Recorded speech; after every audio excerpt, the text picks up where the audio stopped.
ও জাতি সেবাই হবে, দেশ ও জাতি সেবাই হবে আমাদের জীবনে। শপথ শিক্ষা, নৈতিকতা, মানবতা, দেশপ্রেম আমাদের চলার নীতি।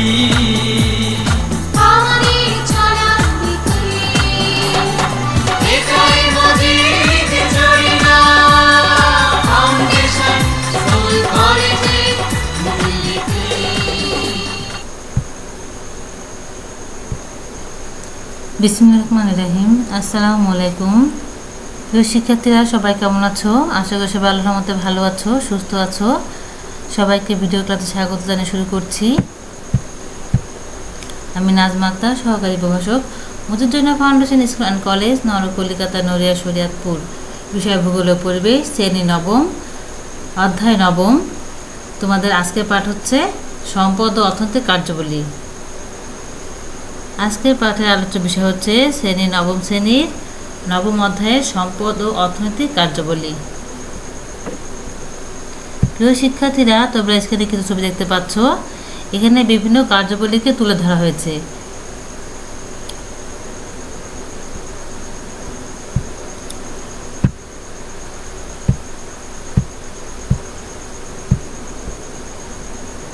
আজকের ক্লাসের যে বিষয় নিয়ে আলোচনা করব তা হচ্ছে সম্পদের ধারণা। তোমাদের আজকের ক্লাসে যে বিষয় নিয়ে আলোচনা করা হবে তা হচ্ছে সম্পদের ধারণা। এই পাঠ শেষে শিক্ষার্থীরা সম্পদের ধারণা এবং শ্রেণীবিন্যাস করতে পারবে, সম্পদ সংরক্ষণের যত্নবান এবং অন্যকে উৎসাহিত করতে পারবে, সম্পদ অর্থনৈতিক কার্যাবলী ব্যাখ্যা করতে পারবে।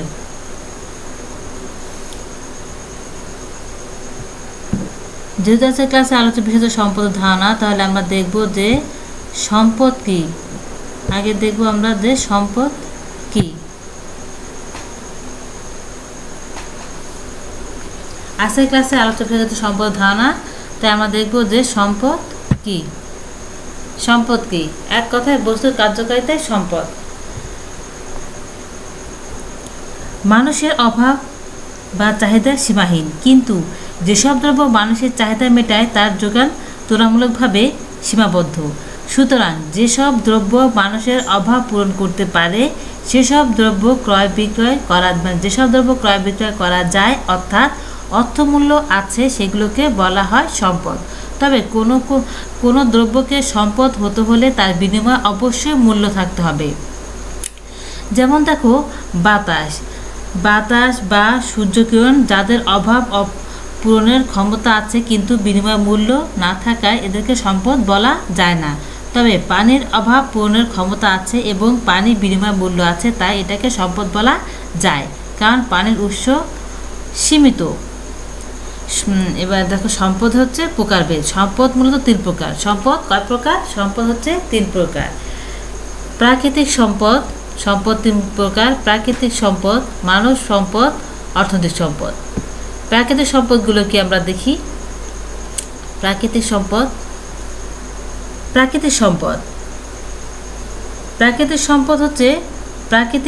হলো প্রকৃতি থেকে প্রাপ্ত প্রাকৃতিক উপাদান, মানে প্রকৃতি থেকে আমরা যে উপাদানগুলো পেয়ে থাকি, যেমন মানুষের অভাব পূরণ করতে সক্ষম, যেমন ধান, সূর্য আলো ইত্যাদি।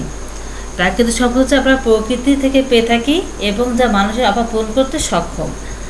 এরপর দেখো মানব সম্পদ। মানব সম্পদ কি? মানব সম্পদ হলো জনশক্তি। মানব সম্পদ হচ্ছে জনশক্তি। মানব শক্তি যখন সুদক্ষ ও যোগ্য জনশক্তিতে পরিণত হয় তখন দেশের অর্থনৈতিক প্রবৃদ্ধি ত্বরান্বিত হয়। যেমন পোশাক শ্রমিকগণ বাংলাদেশের পোশাক শিল্পের অগ্রগতিতে গুরুত্বপূর্ণ অবদান রাখে। তাহলে মানব সম্পদ হচ্ছে জনশক্তি। মানব শক্তি যখন সুদক্ষ ও যোগ্য জনশক্তিতে পরিণত হয় তখন দেশের অর্থনৈতিক প্রবৃদ্ধি ত্বরান্বিত হয়। যেমন পোশাক শ্রমিকগণ বাংলাদেশের পোশাক শিল্পের অগ্রগতিতে গুরুত্বপূর্ণ অবদান রেখেছে। এরপর দেখো অর্থনৈতিক সম্পদ। অর্থনৈতিক সম্পদ কাকে বলে? অর্থনৈতিক সম্পদ যেমন সকল প্রাকৃতিক ও প্রক্রিয়াজাত সম্পদ যা মানব চাহিদা পূরণ করতে পারে তাকে অর্থনৈতিক সম্পদ বলে। সকল প্রাকৃতিক সম্পদ ও প্রক্রিয়াজাত সম্পদ যা মানব চাহিদা পূরণ করতে পারে তাকে অর্থনৈতিক সম্পদ বলে। তো সম্পদ হচ্ছে প্রাকৃতিক সম্পদ, মানব সম্পদ আর হচ্ছে অর্থনৈতিক সম্পদ।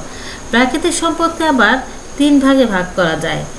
প্রাকৃতিক সম্পদ, এই যে প্রাকৃতিক সম্পদ, এই প্রাকৃতিক সম্পদকে আবার 3 ভাগে ভাগ করা যায়।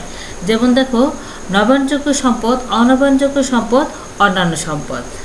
দেখো, যে সকল সম্পদের মজুদ বা যোগান সীমিত এবং যেগুলো নতুনভাবে তৈরি হতে দীর্ঘ সময় লাগে সেগুলো হলো নবায়নযোগ্য, অনবায়নযোগ্য সম্পদ। যে সকল সম্পদের মজুদ বা যোগান সীমিত এবং যেগুলো নতুনভাবে তৈরি হতে দীর্ঘ সময় লাগে সেগুলো হলো অনবায়নযোগ্য সম্পদ, অনবায়নযোগ্য সম্পদ।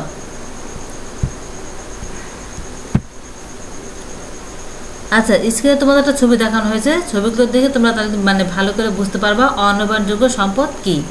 ছবি দেখে তোমরা ভালো করে বুঝতে পারবা অনবায়নযোগ্য সম্পদ কি। যে সকল সম্পদের মজুদ বা যোগান সীমিত এবং যেগুলো নতুনভাবে তৈরি হতে দীর্ঘ সময় লাগে সেগুলো হলো অনবায়নযোগ্য সম্পদ। দেখো এখানে জ্বালানি কাঠ, খনিজ তেল, কয়লা। জ্বালানি কাঠ, খনিজ তেল, কয়লা এগুলো কি অনবায়নযোগ্য সম্পদ, কারণ পূর্ণ সংগঠনশীল নয়, অর্থাৎ সম্পদ সম্পূর্ণভাবে ধ্বংস হতে পারে। যেমন তেল পোড়ানো, যদি তেল পোড়ানো হয় একসময় কী হবে, খনি থেকে তেল উত্তোলন করতে করতে একসময় কিন্তু শেষ হয়ে যাবে, নিষে যাবে, কিন্তু ওই জায়গায় আবার যখন এই খনিজ তেল হতে অনেক সময় লেগে যাবে, এজন্য এটা অনবায়নযোগ্য সম্পদ। তারপর দেখো, সৌরশক্তি, পানিশক্তি, বায়ুশক্তি। সৌরশক্তি, পানিশক্তি, বায়ুশক্তি হচ্ছে কি নবায়নযোগ্য সম্পদ। সৌরশক্তি, পানিশক্তি, বায়ুশক্তি এগুলো কি নবায়নযোগ্য সম্পদ।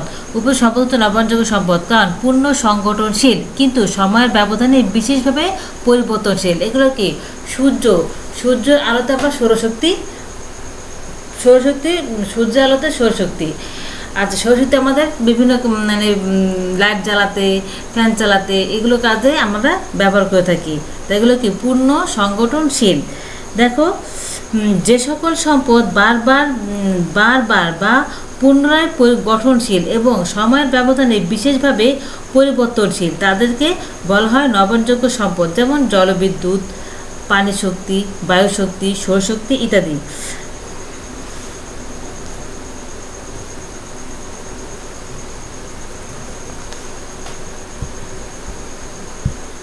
তাহলে নবায়নযোগ্য সম্পদ বলতে বোঝাবে সেই জাতীয় সম্পদ যা মূলত পূর্ণ সংগঠনশীল কিন্তু সময়ের ব্যবধানে তারা বিশেষভাবে পরিবর্তনশীল। এর উৎকৃষ্ট উদাহরণ হচ্ছে জলবিদ্যুৎ। জনসংখ্যাকে উপযুক্ত শিক্ষা প্রশিক্ষণের মাধ্যমে মানব সম্পদের উৎপাদন করা যেতে পারে। আচ্ছা, তাহলে তোমরা বুঝতে পারলা যে প্রাকৃতিক সম্পদ, মানব সম্পদ আর হচ্ছে অর্থনৈতিক সম্পদগুলো কি। প্রাকৃতিক সম্পদকে 2 ভাগে ভাগ করা হচ্ছে নবায়নযোগ্য সম্পদ আর অনবায়নযোগ্য সম্পদ। নবায়নযোগ্য সম্পদ হচ্ছে সৌরশক্তি, বায়ুশক্তি, পানিশক্তি, আর অনবায়নযোগ্য সম্পদ হচ্ছে খনিজ তেল, প্রাকৃতিক গ্যাস, কয়লা, জ্বালানি কাঠ ইত্যাদি। আমাদের সম্পদ সংরক্ষণে 3টি বিষয় বা 3টি পদ্ধতি ব্যবহার খুবই জরুরি। তা হচ্ছে সম্পদের ব্যবহার হ্রাস, সম্পদের পূর্ণ ব্যবহার ও সম্পদের পূর্ণ নবায়ন। এই 3টি পদ্ধতি ব্যবহার জরুরি। সম্পদ সংরক্ষণের 3টি পদ্ধতি ব্যবহার জরুরি। এবার দেখি সম্পদ সংরক্ষণের উপায় কি।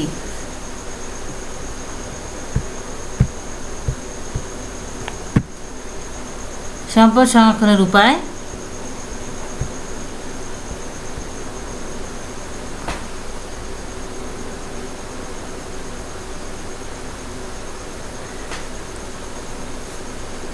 সম্পদ সংরক্ষণের উপায় সম্পদ এমনই সব দ্রব্য যেগুলো মানুষের অসীম অভাব পূরণ করতে পারে, তবে ওই সম্পদের যোগান বা মজুদ অসীম নয়। তাই সম্পদ সংরক্ষণ না করলে ভবিষ্যতে সম্পদের সংকট দেখা যাবে। সম্পদ সংরক্ষণে বলতে প্রাকৃতিক সম্পদের এমন ব্যবহারকে বোঝায় যেন ওই সম্পদ যত সম্ভব অধিক সংখ্যক লোক দীর্ঘ সময়ব্যাপী স্বাভাবিক মঙ্গল নিশ্চিত করতে সহায় হয়। আমরা জানি অফুরন্ত সম্পদ যেমন পানিশক্তি, বায়ুশক্তি ইত্যাদি পূর্ণ সংগঠনশীল। তাই এই সকল সম্পদ উত্তম ব্যবস্থাপনার মাধ্যমে সংরক্ষণ করা যায়। তবে অনবায়নযোগ্য সম্পদ যেমন কাঠ, কয়লা, গ্যাস ইত্যাদি বারবার তৈরি হয় না এবং অব্যবস্থাপনার দ্বারা ব্যবহৃত করলে এইসব সম্পদ সম্পূর্ণভাবে ধ্বংস হয়ে যেতে পারে। তাই অনবায়নযোগ্য সম্পদ ব্যবহার আরও সচেতন হতে হবে যেন অপচয় না হয়। অপরন্ত সম্পদ যেমন সৌরশক্তিকে কাজে লাগিয়ে সৌরবিদ্যুৎ এবং পানিশক্তিকে কাজে লাগিয়ে জলবিদ্যুৎ শক্তি উৎপাদন করা যায় এবং এতে পরিবেশের কোনো ক্ষতি হয় না। যদি বিভিন্ন ব্যবহৃত দ্রব্যকে পুনরায় ব্যবহারের জন্য প্রক্রিয়াজাত করা যায় তবে সম্পদের অপচয় কমে যাবে। সম্পদ সংরক্ষণের জন্য আমাদের প্রথমত বাছাই করে নিতে হবে যে কোন কোন সম্পদগুলো আমরা আগে সংরক্ষণ করব। সম্পদের গুরুত্ব বিবেচনা করে নির্ধারণ করতে হবে কোন সম্পদসমূহ রক্ষা করা বেশি জরুরি। যেমন অজৈব সারের প্রয়োগ হলে জমির কৃষি উৎপাদন ফলন কি বৃদ্ধি পাবে। তবে কেউ যদি অতিরিক্ত সার প্রয়োগ করে তাহলে জমির ক্ষতিসাধন হয়। এক্ষেত্রে অজৈব সারের পরিবর্তে জৈব সারের ব্যবহার বৃদ্ধি করতে হবে যাতে ভূমি সম্পদ অর্থাৎ প্রাকৃতিক সম্পদের অপচয় রক্ষা করা যায়। এভাবে আমাদের সুবিশাল বন সম্পদ, প্রাকৃতিক গ্যাস, সুপেয় পানি সম্পদ ইত্যাদি রক্ষা করতে হবে।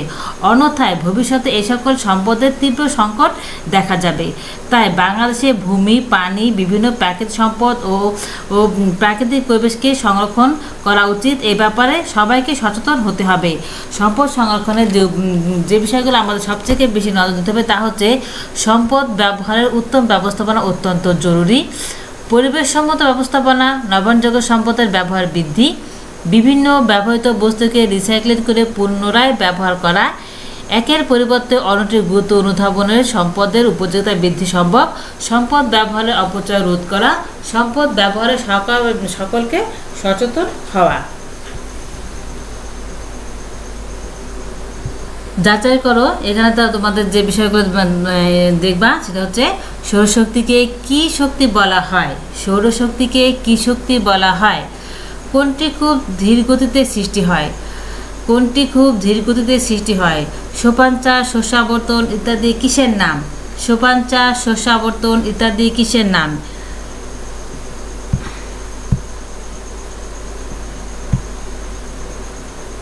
দলীয় কাজ যা থাকবে তা হচ্ছে সম্পদের শ্রেণীবিন্যাস করে তার ব্যাখ্যা প্রদান করা, বিভিন্ন সম্পদ সম্পর্কে ধারণা দেওয়া।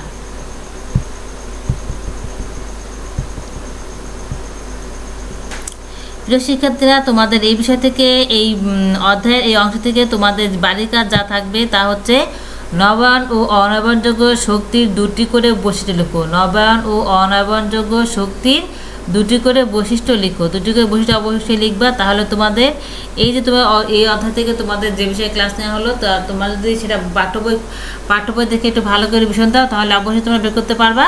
আর তোমরা যদি লিখো তাহলে তোমাদের কাজটা আরও সহজ হয়ে যাবে। প্রিয় শিক্ষার্থীরা, আজকের ক্লাস এই পর্যন্ত। সবাই ভালো থাকবা, সুস্থ থাকবা। আল্লাহ হাফেজ।